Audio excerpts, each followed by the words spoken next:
منیر اکرم صاحب، 2026 پاکستان امریکہ relations one and secondly, کیا آپ کو نظر آتا ہے کہ پھر کسی وقت 2026 میں ابراہیم ایکارڈ جو ہے پھر ان پلیس آ سکتا ہے، پھر ایکٹیو ہو سکتی ہے اس پہ کوششیں، پھر دوبارہ سے وہ ری سرفیس کر سکتا ہے؟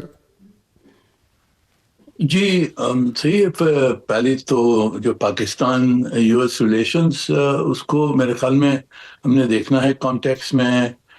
جو یہ مرکز حق کی جو جنگ ہوئی ہے اس میں پاکستان کی جو پرسیپشن تھا پاکستان کے بارے میں وہ بالکل بدل گیا ہے، اور there has been a realignment in the relationship between Pakistan, United States and the western world as well as جو ریجنل پاورز ہیں مڈل ایسٹ میں. تو اس کے تحت obviously پاکستان کی کافی کامیابی ہوئی ہے. ایٹ دا سیم ٹائم جو مڈل ایسٹ میں ہمارا رول آیا ہے اس سے کافی ہمیں یعنی کہ ایڈوانٹیجز بھی ہیں اور اس میں کچھ خطرے بھی ہیں، کیونکہ اگر یہ پیس ڈیل صحیح طرح سے امپلیمنٹ نہیں ہوتی ہے تو اس کے امکان ہوں گے. جہاں تک کہ ابراہیم ایکارڈز کا مطلب ہے، وہ میرے خیال میں اس وقت مجھے تھوڑا مشکل نظر آتا ہے، کیونکہ یہ جو پیس ڈیل ہے اس کی امپلیمنٹیشن میں ابھی تک بہت سوال اٹھے ہیں. حماس کو ڈسارم کرنا ہے، اسرائیل کے ودرول کرنا ہے، پیلسٹینین اتھارٹی وہاں بنانی ہے گورننس کے لیے. تو یہ سب چیزیں اب تک صحیح طرح سے چل رہی نہیں ہیں. تو ابراہیم ایکارڈز میرے خیال میں اس کی ایکسپینشن تھوڑی دیر سے ہوگی once Middle East peace plan is actually fully implemented. ٹھیک. ڈو یو فور سی 2026 میں ہمارے ریلیشن جو ہیں امریکہ کے ساتھ وہ اسموتھ رہیں گے؟ جی میرے خیال میں 2026 کا اگر آپ بات کریں تو وہاں آئی تھنک صحیح جائیں گے ریلیشن شپ، کیونکہ اس کی ٹریجیکٹری کافی پازیٹیو ہے.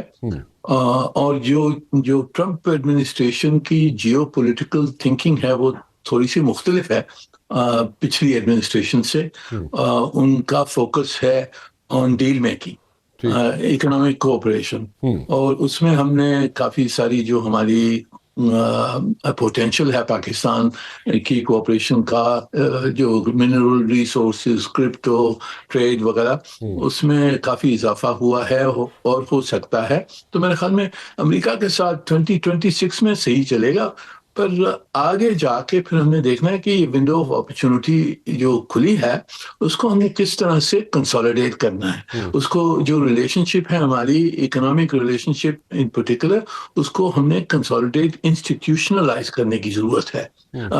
جب تک کہ انسٹیٹیوشنلائز نہیں ہوگی ہماری کوآپریشن تو یہ رولر کوسٹر چلتا رہے گا. اس لیے یہ ونڈو آف اپرچونٹی کو ہم نے استعمال کر کے ہماری جو اکنامک ریلیشن شپ ہے، انویسٹمنٹ ریلیشن شپ ہے، جس میں امریکہ اور ٹرمپ ایڈمنسٹریشن بہت انٹرسٹڈ ہے، اس کو ہم نے بڑھانا ہے. پر ایٹ دا سیم ٹائم ہم نے یہ یاد رکھنا ہے کہ ہمارا جو فنڈامنٹل فارن پالیسی پیوٹ ہے وہ ہمارے تعلقات چین کے ساتھ ہیں. تو جو کچھ ہم نے کرنا ہے اس میں we have to be careful not to cross the red lines of China. What are those red lines, if I may ask you? First of all, it is the Chinese territorial integrity. اور اس میں first and foremost is the Taiwan issue. کہ Taiwan کے اوپر اگر کوئی بھی effort ہوتا ہے امریکہ سے یا ویسٹرن ممالکوں سے یا دوسرے ممالکوں سے کہ تائیوان کو سیپریٹ کیا جائے یا تائیوان کی انڈیپینڈنس کی طرف کوئی کوشش جائے، تو وہ چائنا کی بالکل ایک بڑی ریڈ لائن ہے. پاکستان کی پوزیشن بڑی کلیئر ہے، we support the territorial integrity of China. کوئی سوال نہیں ہوتا کہ تائیوان شوڈ بی سیپریٹڈ یا ایکسٹرنل انٹرفیئرنس ہو سنجیانگ میں یا ہانگ کانگ میں. یہ جو چائنیز ٹیریٹوریل ایشوز ہیں اس کے اوپر ہم نے بالکل مکمل جو ہماری پوزیشن رہی ہے وہ رکھنی ہے، because that is a Chinese red line. اس کے علاوہ obviously چائنا نہیں چاہے گا کہ ہماری کوآپریشن چائنا کو کس طرح سے بھی نقصان پہنچا ہے. اور میرے خیال میں اس میں ہمارے پاس کافی روم آف منور ہے، کیونکہ چائنا خود بھی امریکہ کے ساتھ مذاکرات کر رہا ہے، اور ان کی ٹریڈ پہ کوآپریشن اور اگریمنٹ میرے خیال میں ہو جائے گی. ٹیکنالوجی میں کمپٹیشن رہے گی، but that is healthy competition. جہاں تک کہ ملٹری کانفرنٹیشن ہے، اس میں خوف ہے کہ اگر کوئی پرووکیٹو ایکشنز امریکہ لیتا ہے چین کے خلاف، تائیوان کے بارے میں، یا ساؤتھ چائنا سی میں، یا کوریا میں، تو پھر کانفرنٹیشن ہو سکتی ہے.